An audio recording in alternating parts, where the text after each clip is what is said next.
Sekarang gue mau tanya, menurut Kesya sendiri, lelaki ideal perspektifnya Kesya itu seperti apa sih? Wah, laki ideal. Ya. Assalamualaikum warahmatullahi wabarakatuh. Jumpa lagi bersama saya Dimas Wicaksono di channel kesayangan orang-orang yang berpikir. Dimana lagi kalau bukan di Garis Lurus.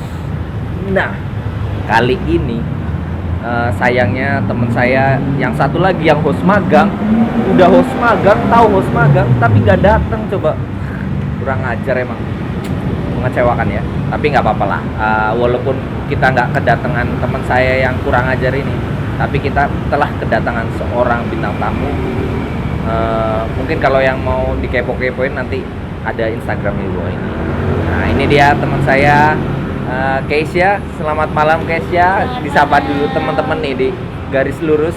Ini penontonnya itu orang yang literasinya terdidik semua. Ceritanya ceritanya gitu kan. Nah, ini mohon dikenalkan, Kesya ini siapa sebenarnya? Saya siapa? Selamat malam semuanya. Saya Keisa Krisnandaika Dini Ngapon, tapi bisa dipanggil Keisa aja. Tuh. Oh, kebetulan bekerja di mana? Saya bekerja di salah satu perusahaan swasta yang bergerak di bidang peternakan di Jakarta Selatan. Oh, peternakan. Iya. Oh, peternakan. Iya. Oh, udah pindah. Lah, kan dari dulu ya. Dari dulu di situ. Lu di situ bekerja sebagai apanya? Aku hanya kroco. Aku hanya boneka. Itu KKI. Ngomong-ngomong, udah punya cowok belum? Ya. Waduh, udah teman-teman. Maaf ya, maaf untuk kaum jomblo ngenes. Ngomong-ngomong nih soal cowok nih, gua mau tanya, menurut lo apa ya, menurut Kesya sendiri, laki-laki itu seperti apa sih dalam perspektif atau dalam pikiran Mbak Kesya? Maksudnya laki-laki itu sosok makhluk yang seperti ini, seperti apa gitu kalau menurut lu sendiri? Menurut saya, laki-laki itu nggak beda sih ya sama perempuan, ya kan? Kita cuma dibedainnya itu cuma dari physically aja kali, physically sama alat reproduksi. Oh iya, Tapi alat reproduksi. kalau dalam kehidupan sehari-hari, menurut aku sih kita perempuan itu setara sama laki-laki. Kita bisa ngelakuin apa yang dilakuin sama laki-laki, dan laki-laki juga bisa ngelakuin apa yang perempuan lakuin, bukan? Gitu. Menurut aku sih nggak ada bedanya yang gimana. Laki-laki harus posisinya ada di atas, perempuan yang ada di bawahnya laki-laki atau gimana? Oh, gitu. Nah, lu berarti cowok lu orang mana? Surabaya. Oh, Surabaya. Sidoarjo ya. Sidoarjo, Jawa Timur ya? Iya. Lu orang mana? Orang Purwokerto. Oh, Purwokerto, Jawa Tengah ya? Iya. Oh, Jawa Tengah sama Jawa Timur. Iya. Berarti nanti nikahnya itu di mana? Di tengah-tengah. Di Bogor. Oh, di Bogor. Oh, nikahnya di Bogor. Lebih jauh lagi, nggak nyambung. Iya, karena sekarang masih pemberlakuan PSBB, jadi gedung kayaknya belum bisa ya. Yep. Jadi ada rencana nikah virtual. Kemungkinan iya. Kalau sampai masih sulit ini mungkin virtual.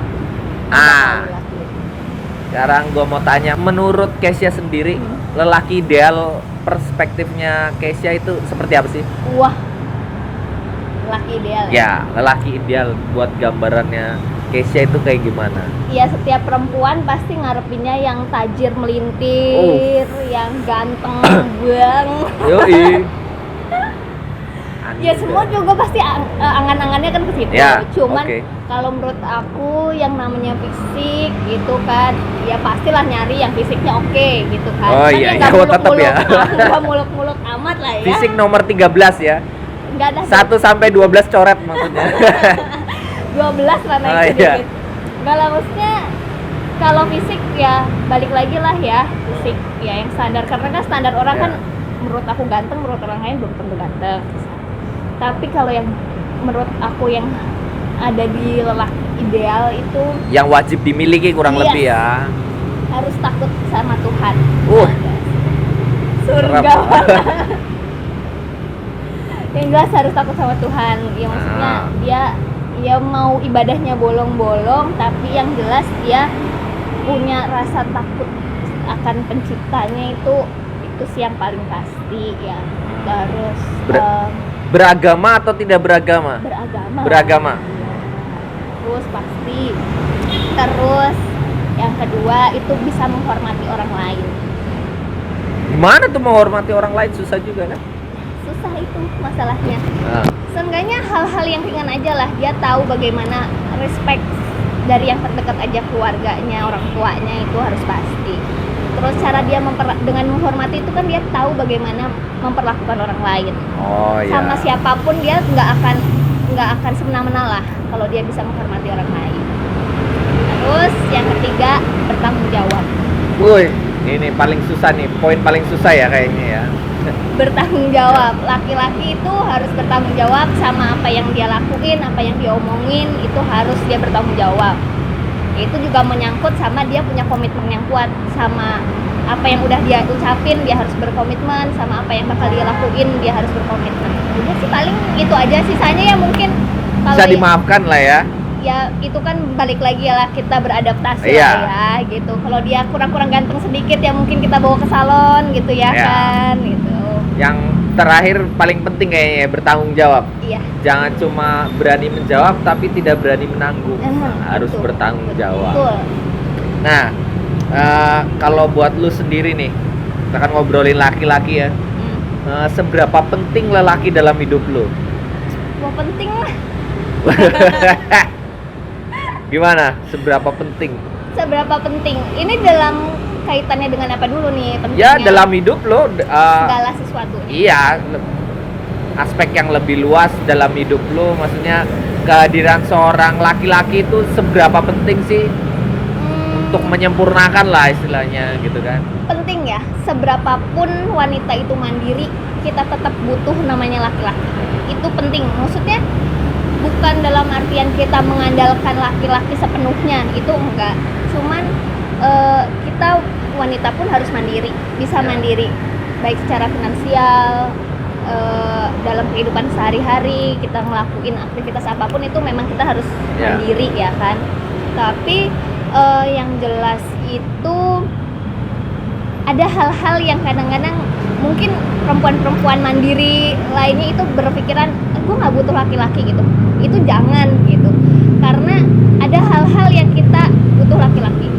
Kadang-kadang kan kita lebih kayak buat mikir itu kan kadang-kadang banyak pertimbangan. Ya. Tapi dari segi kita memandangnya dari segi kewanitaannya kita.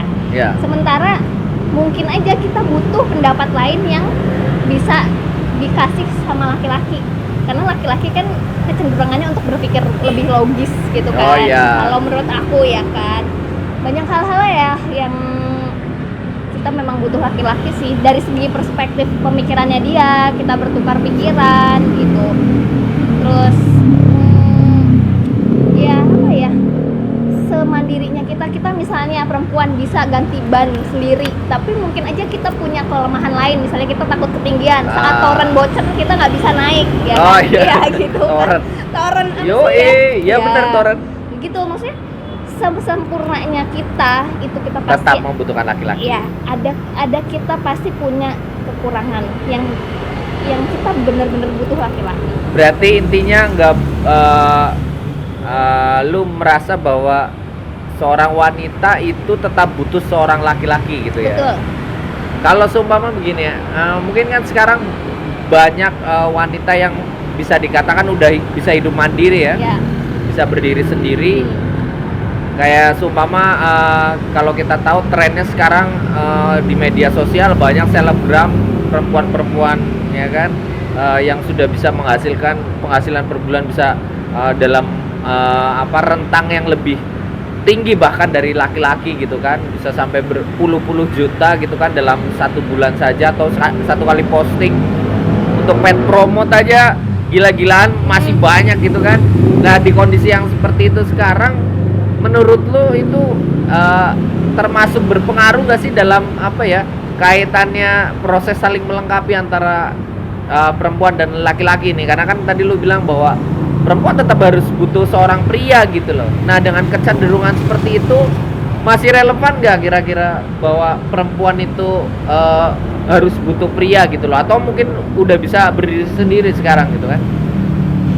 Iya, sebenarnya itu balik lagi ya, pilihannya orang gitu kan, gitu. Maksudnya pilihan hidupnya orang, dia merasa dia mampu ngejalanin itu sendiri gitu. Tapi aku yakin dalam hati kecilnya dia pasti butuh laki-laki. Kadang-kadang kita pengen bercerita, ada yang misalnya bercerita sama teman perempuan itu nggak akan beres lah. Maksudnya kita cuma sekedar bercerita, yang ada cuma menjadi ya cuma sekedar bercerita tanpa menghasilkan solusi. Karena balik lagi, kita bercerita sama perempuan ya ujung-ujungnya mengandalkan perasaan, nggak ngajak berpikir gitu loh. Ya terus kalau misalnya dilihat dari sekarang, banyak orang yang bercerai, berpisah dengan suaminya dengan alasan mungkin ekonomi. Terus kita ngelihat dia bilangnya sih enggak, bukan masalah ekonomi, tapi pada dasarnya kita tahu kenyataannya dia karena gua merasa aku lebih bisa menghasilkan uang. Sebenarnya kita perempuan janganlah berpikiran kayak gitu ya. Maksudnya saat kita sudah, apalagi sudah menikah gitu ya, berpikirannya jangan kita itu superior lah gitu. Maksudnya apapun yang kita hasilkan bersama ya udah itu yang diituin. Jangan menganggap kalau kita mandiri, kita mampu, kamu nggak bisa gitu. Tapi ya balik lagi lah, kita saling melengkapi kan, gimana ya, nggak semuanya mesti diselesaikan sendiri. Diminum dong. Males ya. Nah, kalau menurut lo nih, lo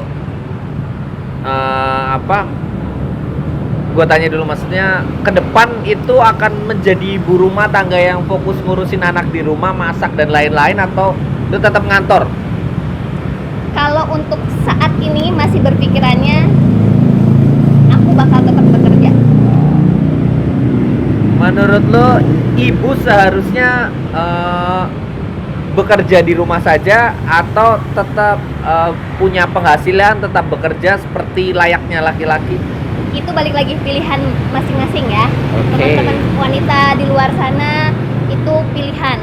Panggilan hidup, panggilan hatinya, gimana dia mau berperan sebagai apa. Bukan berarti ibu yang bekerja itu tidak baik, itu tidak. Atau ibu yang di rumah aja dia berarti kalah sama suami, itu enggak.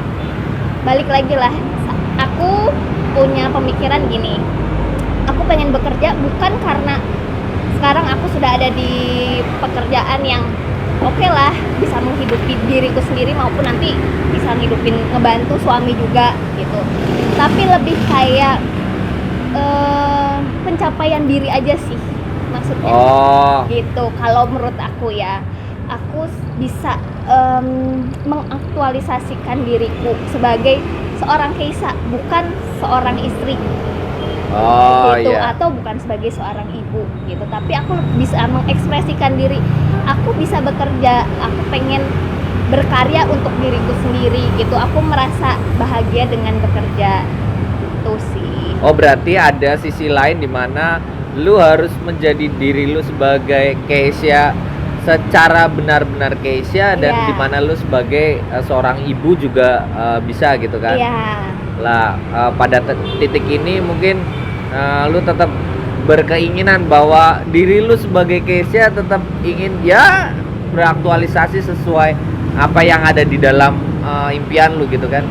Lah sekarang kan banyak juga nih perempuan yang aktif di sektor kepemimpinan gitu kan, di sektor-sektor birokrasi atau dunia perpolitikan. Lah pandangan lu seperti apa dengan sudah mulai aktifnya wanita nih?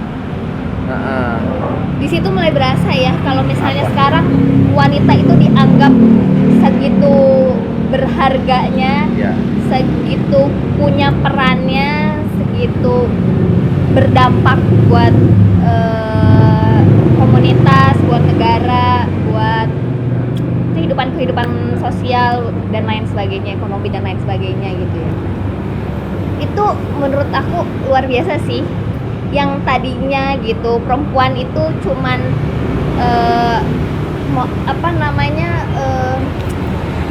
Duduk di rumah, dianggapnya itu cuman sebagai seorang pelayan. ibu, Oh, ibu. misalnya. Oh, iya. Nggak jadi Iya, iya. pelayan juga sih, Oh, iya. maksudnya cuman sebagai pelengkapnya laki-laki Pelengkapnya, iya. gitu, maksudnya Oke. cuman sebatas ya di sampingnya laki-laki aja gitu. Tapi sekarang wanita tuh bisa loh segitu menonjolnya gitu. Wanita punya peranan lain gitu, punya posisi penting juga. Itu sih luar biasa.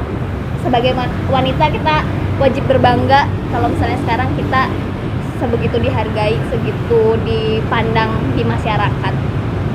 Nah, memang realitanya kan banyak sekarang ya, maksudnya terutama bukan hanya sektor politik, juga di perusahaan-perusahaan multinasional, bahkan sudah banyak founder-founder ataupun CEO-nya itu seorang perempuan gitu kan. Lah, menurut Keisha sendiri, maksudnya kan ada stigma nih katanya kalau perempuan itu kan mengedepankan perasaan ketimbang logika.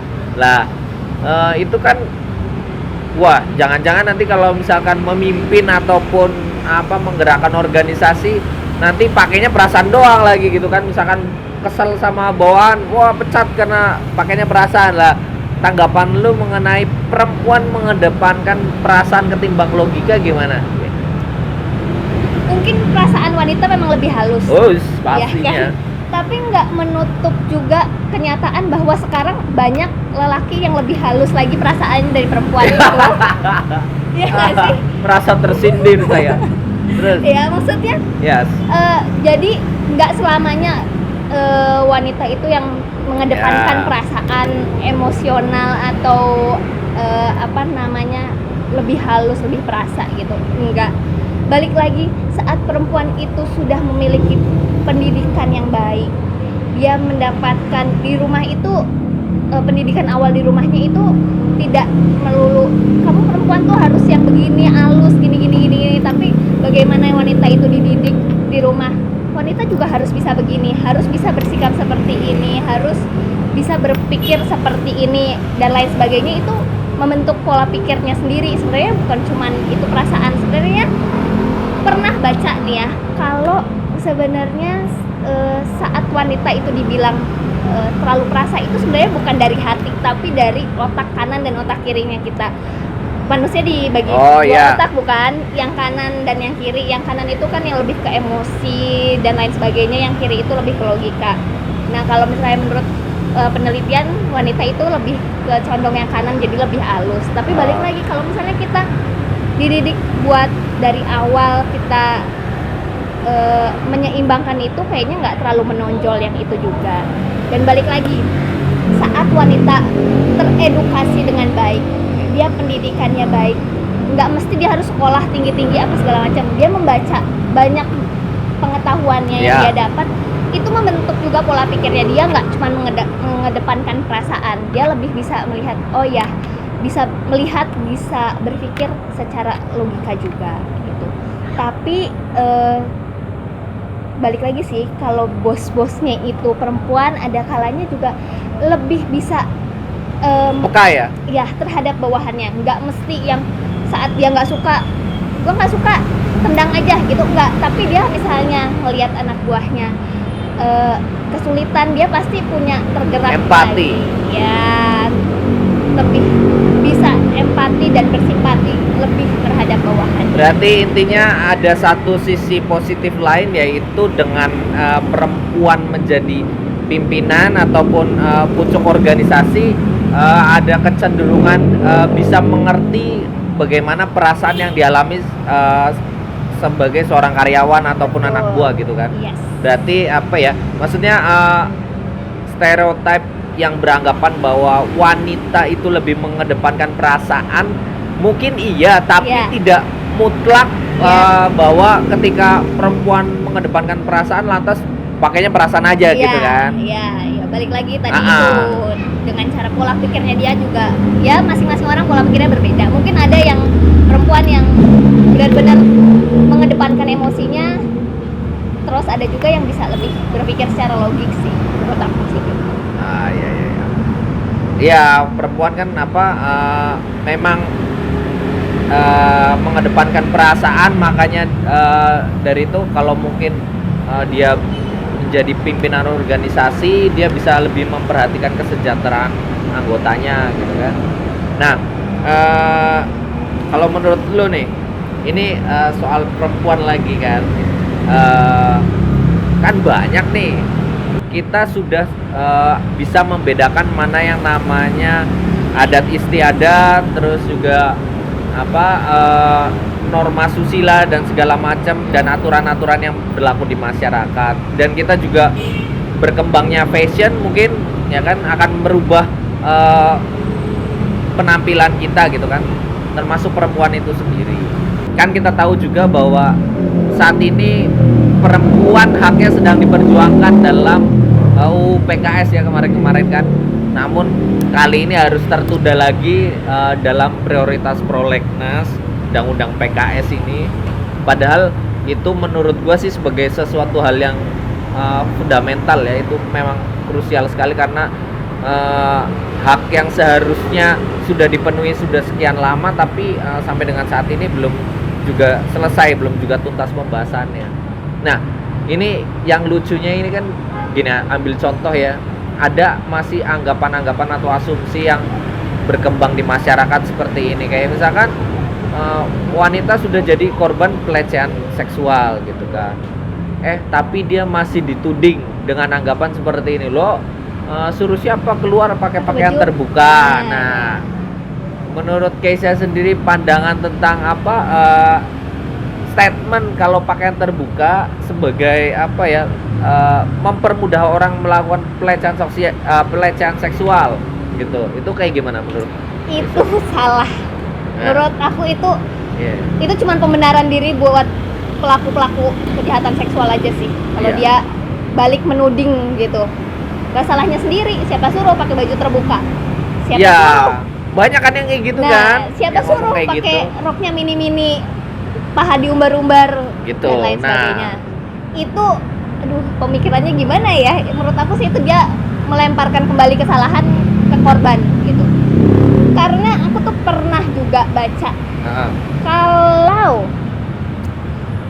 hampir 18% itu korban pelecehan seksual itu dia berpakaian tertutup, rok dan celana panjang, baju longgar, baju sekolahan, dan bahkan 17 atau 16% itu berhijab.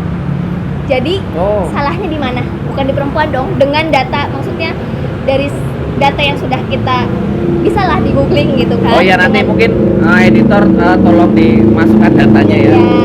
Kita bisa lihat lah kalau misalnya gitu. Itu nggak mesti dari perempuannya. Iya. Tapi balik lagi, itu ke mindsetnya aja sih. Gitu. Contoh lah, aku pernah ngalamin sendiri pulang kerja dengan celana panjang, baju longgar dan berlengan panjang. Itu orang-orang tuh yang catcalling, bersiul terus sweet. Nah itu kayak gitu. Padahal orang-orang kayak gua tuh. Contohnya itu mungkin orang-orang kayak kalian gitu ya. Nah, itu kan berarti kan bukan salah di perempuan, tapi balik lagi ke mindsetnya dia menganggap perempuan sebagai objek seksual. Iya kan? Iya. Hanya jadi pemikirannya perempuan memang sudah lazimnya diperlakukan seperti itu, atau anggapannya perempuan memang cuman sekedar objek seksual aja, bukan sebagai manusia utuh gitu kan. Nah, balik lagi kekerasan seksual atau pelecehan seksual itu kan nggak mesti adanya kontak fisik. Menurut aku dengan dia catcalling terus sweet apa tadi gimana? Cute gitu. Kayak gitu aja, itu buat aku itu sudah melupakan suatu bentuk pelecehan seksual. Secara verbal juga bisa ya, artinya bukan hanya secara fisik colek-colek. Tapi verbal itu bisa itu jadi menurut saya itu sudah melakukan sesuatu Ya. untuk pelecehan seksual. Oh gitu ya. Iya karena banyak juga kan masih banyak asumsi-asumsi yang kayak gitu yang apa untuk lelaki hidung belang yang apa ya mengkambing hitamkan perempuan yang dengan berpakaian terbuka ya. Tapi kan seorang laki-laki itu pasti punya pilihan kan Iya. juga kan maksudnya ketika ada perempuan yang terbuka dia masih punya pilihan apakah dia mau berbuat sopan ataupun tidak kan gitu kan. Itu balik lagi menghormati Iya dong. perempuan. Berarti ya kan kita masih punya kendali gitu kan.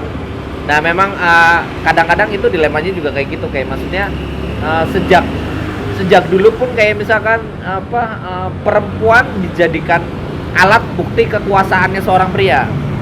Kalau kita lihat sejarah perang-perang terdahulu juga penjajah itu memperkosa wanita pribumi untuk membuktikan bahwa dia berkuasa atas tanah jajahannya. Begitu kan. Terus juga seorang raja dia mempunyai selir yang banyak, dia bisa membeli wanita di mana aja, ya kan?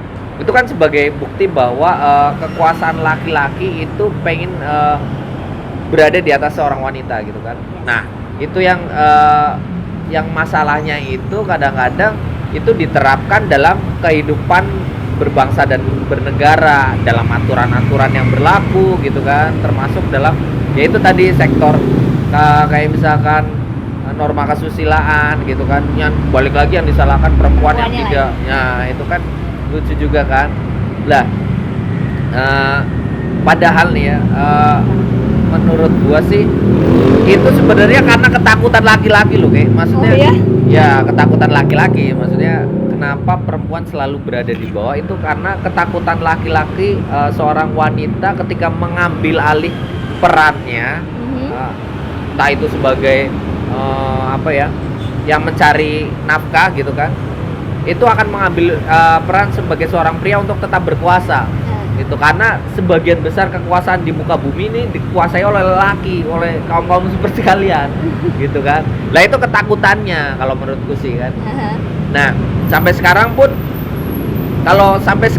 menurut aku ya, menurut pandangan gua sendiri, feminisme itu memang dalam proses yang tidak ada habisnya. Ya. Menurut lu gimana? Setuju gak nih? Maksudnya feminisme itu sebenarnya prosesnya kayak nggak ada habisnya gitu. Ya bakal terus ada aja gitu. Maksudnya kita terus berproses menuju ke bagaimana perempuan itu sama, bukan dalam arti benar-benar sama, tapi seimbang, sejajar, setara dengan laki-laki. Itu betul. Mungkin kalau misalnya kayak teman-teman sekalian yang tinggal di kota-kota besar itu nggak terlalu terasa lah adanya kesenjangan antara laki-laki dan perempuan karena mungkin aja yang bekerja itu bosnya ada yang perempuan atau mulai banyak perempuan-perempuan yang bisa mandiri, bisa ya berpengaruh di sekitarnya gitu kan ya. Tapi untuk di daerah-daerah yang maksudnya masih bukan terpencil atau apa sih ya, cuman yang mungkin budayanya masih patriarki. Iya, patriarkinya masih itu mungkin sulit ya. karena mungkin kayak ada kan yang pepatah kalau perempuan itu tegasnya 3M. Manak, masak, macak. Kalau kata orang Jawa kan begitu 3M ya kan. Apa itu artinya tuh? Manak beranak doang ya kan? Terus ya kan, masak dia cuman urusan dapur, rumah gitu kan. Sama macak dia berdandan untuk suaminya. Oh iya ya, melayani lah ya. Ya begitu ya kan, pada dasarnya ada stereotip yang macam itu kan gitu di beberapa daerah mungkin ya. Kalau misalnya kita yang di kota-kota besar mungkin nggak terlalu berasa gitu kan. Cuman ya itu yang harus kita perjuangkan lagi gitu, perempuan-perempuan ya harus dari perempuannya sendiri tahu kalau misalnya kita tuh harus berjuang untuk diri kita sendiri. Bagaimana kita bisa memperjuangkan hak kita. Yang kedua juga edukasi juga buat pria, bagaimana memandang wanita bukan sebagai hanya sekedar objek seksual, terus hanya sebagai pelengkap di rumah, hanya sekedar bakal calon ibu aja gitu kan. Tapi seenggaknya pria bisa memandang wanita sebagai ini loh calon penolongnya saya di masa Ya, depan gitu, orang yang seimbang, setara dengan laki-laki yang tidak mendominasi tapi ya lebih Saling kayak melengkapi saling ya. melengkapi, saling menolong gitu sih menurut aku. Padahal kalau perempuan ini diberikan kesempatan atau tempat yang lebih, sebenarnya menurut gua sih ya, perempuan bisa mengambil porsi yang lebih baik juga kan. Karena perempuan itu dia punya naluri keadilan sosial. Jadi dari mulai perempuan mengandung, dia itu udah ada naluri untuk adil. Adil itu membagi nutrisi buat si ibunya sendiri Buat kan, dirinya sendiri. dan juga buat anak yang ada di dalam kandungannya Iya. kan. Jadi kalau menurut gue sih, ketika perempuan dapat tempat yang lebih baik itu sebenarnya akan sangat membantu dalam tatanan dunia gitu kan, terutama perekonomian lah, dalam kemasyarakatan sosial budaya itu akan sangat memberikan peran yang cukup penting gitu kan. Nah, menurut Keisha sendiri, pendapat lo feminisme di masa sekarang itu seperti apa? Feminisme di masa sekarang ya. Iya.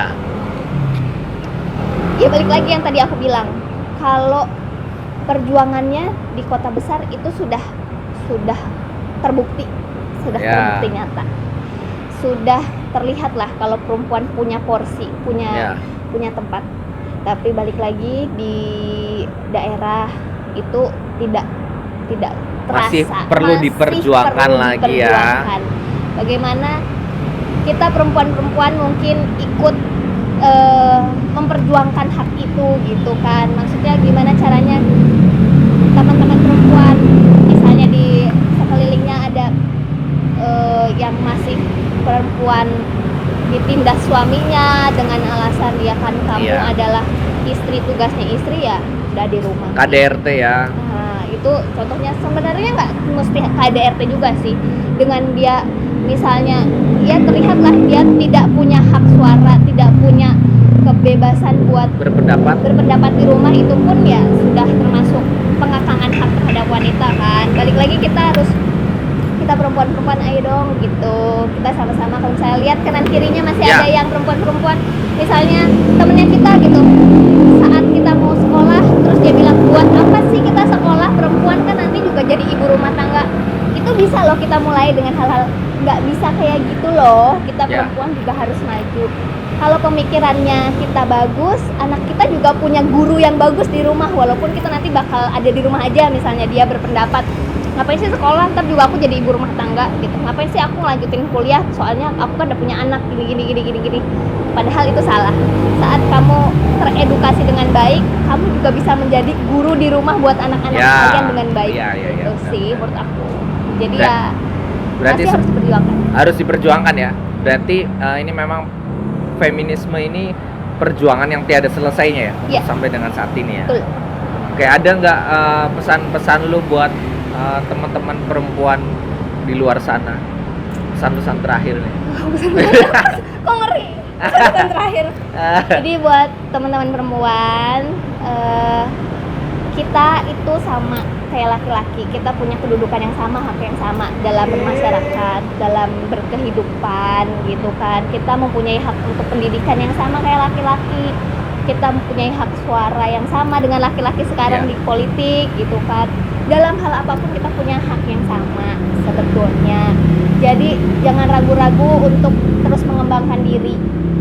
Jangan ragu-ragu buat bersekolah lah yang tinggi-tinggi gitu. Kalau emang tidak memungkinkan bersekolah, seenggaknya kita banyak membaca, banyak mencari ilmu. Itu Ya. sudah cukup kita, supaya kita lebih tahu bagaimana kita menilai diri kita lebih gitu kan.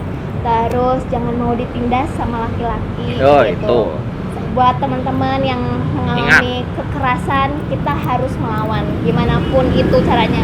Kekerasan itu bisa verbal maupun fisik ya kan. Jadi saat kalian sudah merasakan itu suatu bentuk kekerasan, melawanlah gitu. Kita perempuan harus kuat, Sadar, lah. aware ya. Yes, betul. Dan kalau kita perempuan tahu teman kita ada di posisi itu, orang-orang terdekat kita ada di posisi itu, ayo bantu gitu loh. Maksudnya jangan cuma diem aja, cuman kita tahu oh ya dia digebukin sama pacarnya, oh ya dia digebukin sama suaminya, tapi kita diem aja. Enggak, kita nggak boleh kayak gitu. Kita perempuan harus sama-sama each other. Wih, itu di garis Support bawah ya. each other ya kan. Baik. Maksudnya kita perempuan Ya. harus saling mensupport satu sama lain. Dan untuk laki-laki, jangan menganggap perempuan itu sebagai objek aja, hanya perhiasannya laki-laki, hanya sebatas ya perempuan itu di bawahnya laki-laki. Itu Ya. enggak. Perempuan itu penolong kalian yang sepadan, setara dengan kalian. Oke. Ya itu tadi pesan dan kesan dari kakak Keisha buat teman-teman perempuan di luar sana. Intinya feminisme ini adalah perjuangan yang nggak akan pernah ada selesainya. Ketika kita merasa bahwa ada satu tempat yang layak diperjuangkan, ya kita harus aware gitu loh. Terutama balik lagi pada diri perempuan itu sendiri. Perempuan juga harus aware bahwa dia juga butuh untuk mengembangkan dirinya gitu kan. Dan apa ya, buat laki-laki ya harus sadar diri juga bahwa perempuan bukan cuma apa ya, untuk memenuhi kebutuhan biologis kalian gitu loh, tapi lebih dari itu mereka adalah sebagai seorang pelengkap, karena laki-laki dan perempuan harus hidup beriringan sebenarnya kan. Nah, terima kasih banget nih Thank you waktunya juga buat sharing-sharingnya, Mantap. pengalamannya. Seneng banget gue bisa kedatangan Keisha. Lain kali kita bisa ngobrol lagi ya kan. Ini kayak interview loh. Interview kerja loh ya deg-degannya. Iya, gue juga tegang nih kan. Dan ada satu kalimat yang menarik, yaitu jika ada satu keterampilan hidup yang dibutuhkan semua orang di planet ini, itu adalah kemampuan untuk berpikir dengan objektivitas kritis. Josh Lennon. Sampai ketemu lagi di channel Garis Lurus episode berikutnya. Saya Dimas Wicaksono pamit, salam garis lurus.